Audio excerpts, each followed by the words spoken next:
नमस्कार दोस्तों, आज हम आपको कार्ल रोजर्स के बारे में बता रहे हैं। कार्ल रोजर्स के कितने सिद्धांत थे, उन्होंने क्या क्या बताया था, तो ध्यान से सुनिएगा। मैं अरविंद मिश्रा, प्रवक्ता, श्री शक्ति डिग्री कॉलेज, शाखा हरी घाटमपुर, कानपुर। और अभी तक बहुत सारे लोगों ने हमारे चैनल को सब्सक्राइब नहीं किया है, तो लाल बटन दबाकर सब्सक्राइब जरूर करें। अब कार्ल रोजर्स का सूचना समूह सिद्धांत है और इसके अन्य नाम हैं, जैसे मेन नाम इसका अनुभव जन्य सिद्धांत के नाम से सीटेट में आता है। सूचना समूह सिद्धांत भी कहते हैं, व्यक्ति केंद्रित सिद्धांत भी कहते हैं, व्यक्तित्व की आत्मन सिद्धांत, आत्म सिद्धांत या आत्मन सिद्धांत भी कहते हैं, प्रायोगिक अधिगम सिद्धांत भी कहते हैं, अधिगम का आत्म सिद्धांत भी कहते हैं, सूचना प्रक्रिया सिद्धांत भी कहते हैं और सार्थक निरर्थक सिद्धांत भी कहते हैं। तो ये इनका नाम था, कार्ल रोजर्स के सिद्धांतों का नाम था। और ये अभी आपको बताया था, तो संज्ञानवादी, व्यवहारवादी, तो ये संज्ञानवादी तो है, लेकिन इन्होंने मानवतावादी ज़्यादा रुख अपनाया था और ये अमेरिकी मनोवैज्ञानिक हैं। इनकी कुछ पुस्तकें हैं, जैसे freedom to learn, counselling and psychotherapy 1942 में इन्होंने दी थी, और क्लाइंट सेंटर्ड थेरेपी ये 1951 दी। इसके अलावा जो भी पुस्तकें हैं आप हमारे कमेंट्स बॉक्स में ज़रूर दीजिएगा। इन्होंने 2 विधियों का चयन किया था, एक जो है चिकित्सा पद्धति, रोगी चिकित्सा पद्धति थी, क्लाइंट सेंटर्ड थेरेपी दी थी, और नॉन डायरेक्टिव थेरेपी दी थी। अब ये रोजर्स का सिद्धांत क्या है ये सुनिए।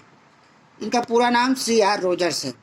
ये स्वयं को मानवतावादी वैज्ञानिकों से जोड़ते हैं। मानवतावादी वैज्ञानिकों का विश्वास है कि किसी भी व्यक्ति में स्वास्थ्य एवं सृजनात्मक विकास की क्षमता अंतर्निहित होती है।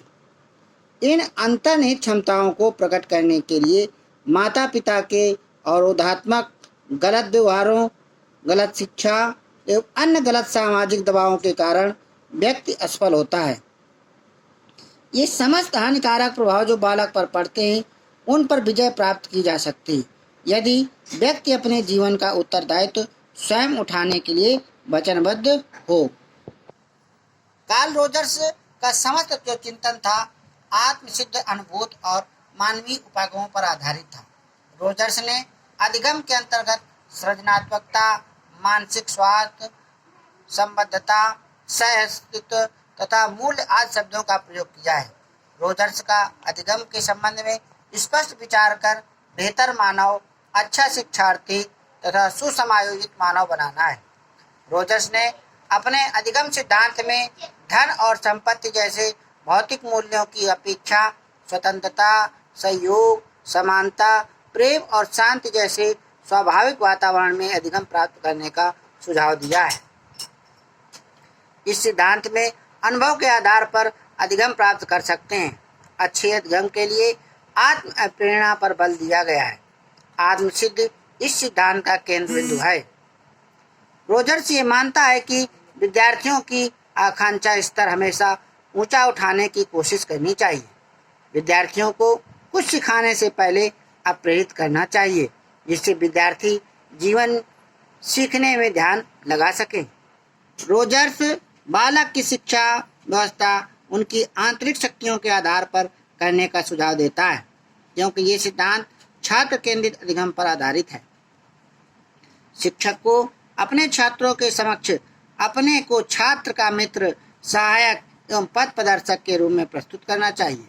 रोजर्स का मानना है कि आत्म संप्रत्यय का निर्माण ही अधिगम है, क्योंकि व्यक्ति अपनी अनुभूतियों, मनोवृत्तियों, भावों एवं आत्मज्ञान के द्वारा ही सीखता है। रोजर्स का ये सूचना प्रक्रिया सिद्धांत व्यक्ति केंद्रित होने के कारण अधिगम का आत्म सिद्धांत भी कहलाता है। रोजर्स ने सन 1941 में सर्वप्रथम व्यक्ति केंद्रित सिद्धांत का प्रतिपादन किया था, जिसका संशोधन 1951, फिर 1961 और बाद में 1966 ईस्वी में हुआ। रोजर्स ने इस सिद्धांत का प्रतिपादन व्यक्तित्व निर्माण के संदर्भ में दिया था, इसीलिए यह व्यक्तित्व का मानवतावादी सिद्धांत कहलाता है। कुछ मनोवैज्ञानिक इस घटना को दृश्य प्रपंचीय के नियमों के आधारित पद मानती है, इसलिए इसे वृत्तिक सिद्धांत भी कहते हैं। ये सिद्धांत व्यक्तिगत विचारों का अध्ययन करता है, इसलिए इसमें व्यक्ति से संबंधित घटनाओं और सूचनाओं पर आधारित होने के कारण इसे सूचना संग्रह सिद्धांत भी कहते हैं।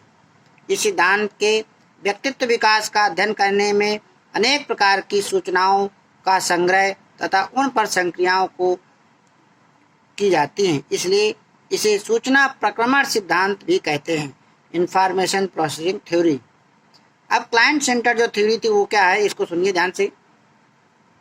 तो रोजर्स ने प्राप्त अपने अनुभवों के आधार पर क्लाइंट केंद्रित मनोचिकित्सक के रूप में मनुष्य के व्यक्तित्व निर्माण की प्रक्रिया की बड़ी बारीकी से अध्ययन किया है और इस परिणाम स्वरूप पहुँचे कि मनुष्य का व्यवहार क्रिया कोई यांत्रिक प्रक्रिया नहीं है, वह एक जैविक और मनोवैज्ञानिक प्रक्रिया है। व्यक्ति के व्यक्तित्व निर्माण में मूल भूमिका उसकी मनोशारीरिक रचना की होती है।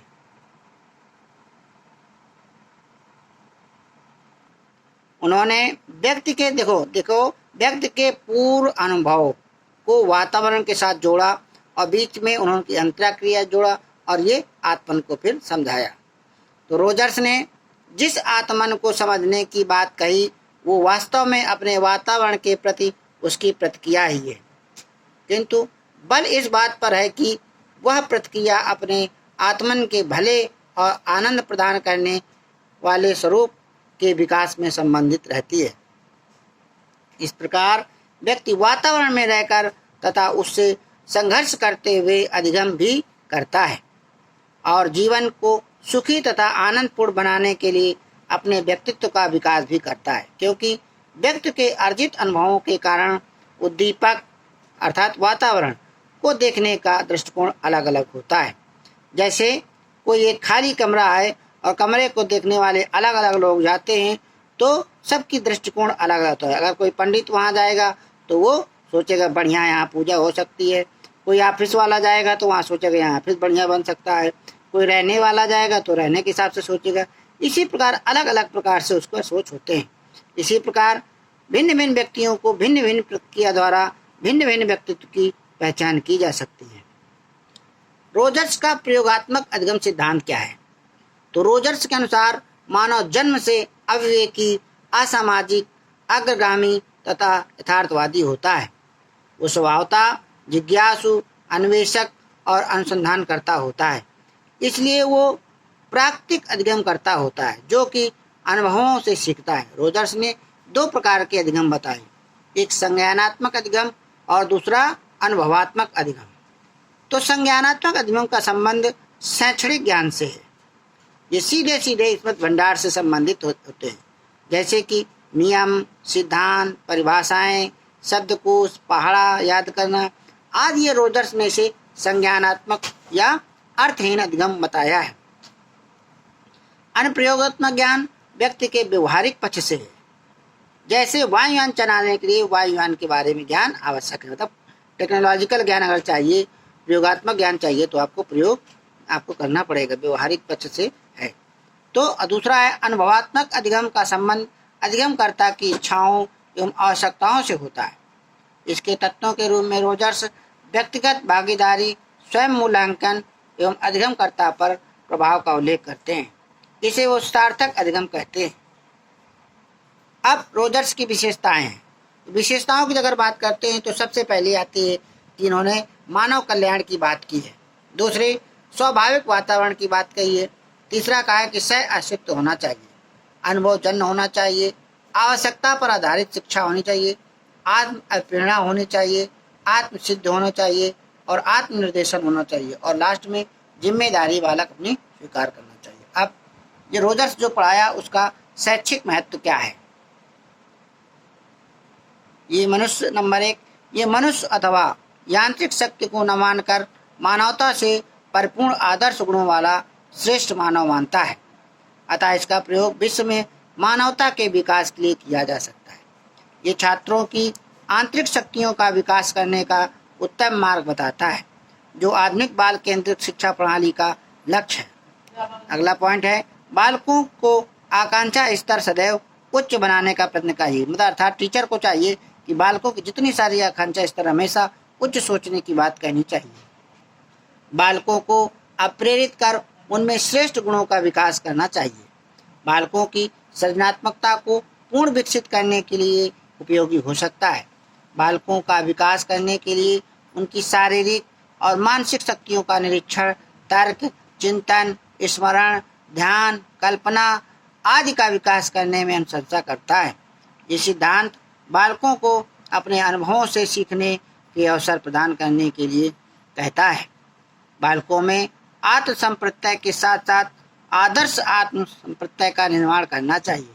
इन दोनों के आधार पर ही बालक में नैतिक और चारित्रिक विकास होते हैं। इस प्रकार से ये रोजर्स का सिद्धांत था। और रोजर्स के बारे में और आप क्या जानते हैं, ये हमारे कमेंट्स बॉक्स में बताइएगा। धन्यवाद, बहुत बहुत थैंक यू, नमस्कार।